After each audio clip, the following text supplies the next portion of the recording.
माननीय अध्यक्ष महोदय, मैं आपका बहुत शुक्रगुजार हूं कि आपने मुझे बजट पर बोलने का मौका दिया और मैं अपनी बात अपने दादा मोहतरम के शेर के साथ शुरू करना चाहता हूं कि मेरी बर्बादियों पर ना मुस्कुराओ ऐ चमन वालों, मेरी बर्बादियों पर ना मुस्कुराओ ऐ चमन वालों, तुम्हारे सर से भी एक दिन गुज़रनी क़यामत है।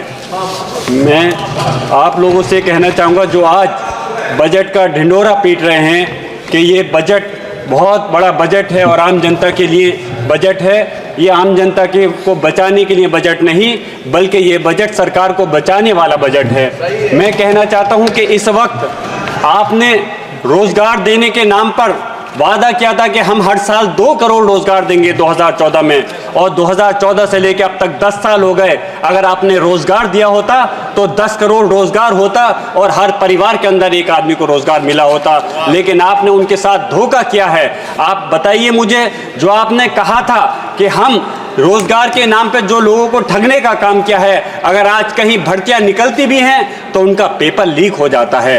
कितने लोग युवा हमारी किस उम्मीद के साथ पढ़ने के बाद पेपर को देते हैं, लेकिन उसके बाद मालूम चलता है कि पेपर लीक हो गया और उनकी उम्मीदें सिर्फ धराशायी हो जाती हैं। आज किसानों के मुद्दे की बात करें, कहा था कि हम उनकी आमदनी को दुगना कर देंगे। आमदनी दुगनी करने की तो दूर की बात है, आपने उनके साथ जो हमारे किसान 1 साल तक एक दिल्ली के बॉर्डर पर तड़पते रहे, हमारे इस देश के प्रधानमंत्री ने उनकी सहायता नहीं की, उनकी सुनवाई नहीं की और 700 से ज़्यादा किसान शहीद हो गए। हमारे पास में किसान समिति के लोग आए थे, उन्होंने मांग की है कि उन सारे परिवार को या तो 1-1 करोड़ मुआवजा मिलना चाहिए या फिर सरकारी नौकरी मिलनी चाहिए। आप उद्योगपतियों के कर्जे तो 16 लाख करोड़ रुपए माफ़ करने के लिए आपके पास पैसा है, लेकिन जो किसान हैं इस देश की रीढ़ की हड्डी हैं, आज आप उन किसानों का पैसा माफ़ नहीं कर रहे। हमें शर्म आती है। मैं पूछना चाहता हूं आप लोगों से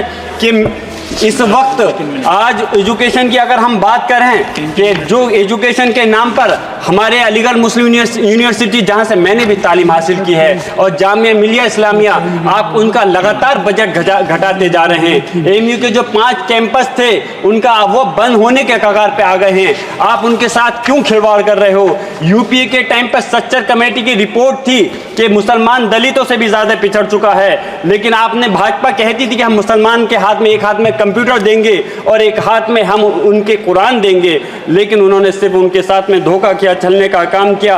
एनडीए ने 2022-23 में अल्पसंख्यक बजट के नाम पर 5020 करोड़ अलॉट किए थे, लेकिन सिर्फ 2612 करोड़ रुपये को ही खर्च कर पाए। इस बजट को 2024-25 में सिर्फ 3123 करोड़ किया गया। मैं पूछना चाहता हूं कि उनके साथ में ऐसी ज्यादती क्यों है? सरकारी आंकड़ों में India survey of higher education में मुसलमानों को छात्रों की भागीदारी में गिरावट आई है। उनके बच्चों का एनरोलमेंट 2020-21 में मात्र 4.6% था।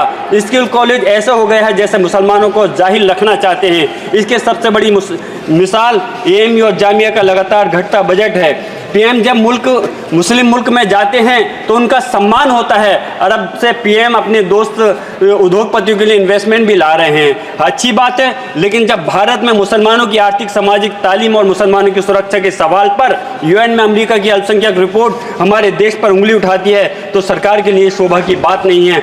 आखिर उसके बाद भी मॉब लिंचिंग, बुलडोजर चलाकर मुसलमानों के मकान गिराकर खुद भाजपा सरकार क्या देना चाहती है? अलीगढ़ मुस्लिम यूनिवर्सिटी के लिए मैं बस अपनी बात को ख़त्म कर रहा हूँ। माननीय अध्यक्ष महोदय, अलीगढ़ में हमारे माननीय अध्यक्ष राष्ट्रीय अखिलेश यादव जी ने एक डेलीगेशन बना करके भेजा था और उसमें मैं गया था जहाँ पे मॉब लिंचिंग हो गई, और उनके अफसोस की बात यह है कि मॉब लिंचिंग होने के बाद कि फिर वहाँ के भारतीय जनता पार्टी के लोग उनके जिन्होंने मॉब लिंचिंग की है उनको बचाने का काम करते हैं। हम बुलडोज़र चला देते हैं। मैं कहता हूँ बुलडोज़र चलाने का काम, सज़ा देने का काम कार्यपालिका या व्यवस्थापिका का नहीं है, न्यायपालिका काम है। बस मैं अपनी बात ख़त्म कर रहा हूँ इस शेर के साथ कि लश्कर भी तुम्हारा है, सरदार भी तुम्हारा है, तुम झूठ को सच लिख दो, अखबार भी तुम्हारा है। खूने मजलूम ज़्यादा दिन नहीं बहने वाला, जुल्म का दौर बहुत दिन नहीं रहने वाला, इन अंधेरों को जिगर चीर कर नूर आएगा, तुम हो फिरौन तो मूसा भी ज़रूर आएगा, तुम हो फिरौन तो मूसा भी ज़रूर आएगा।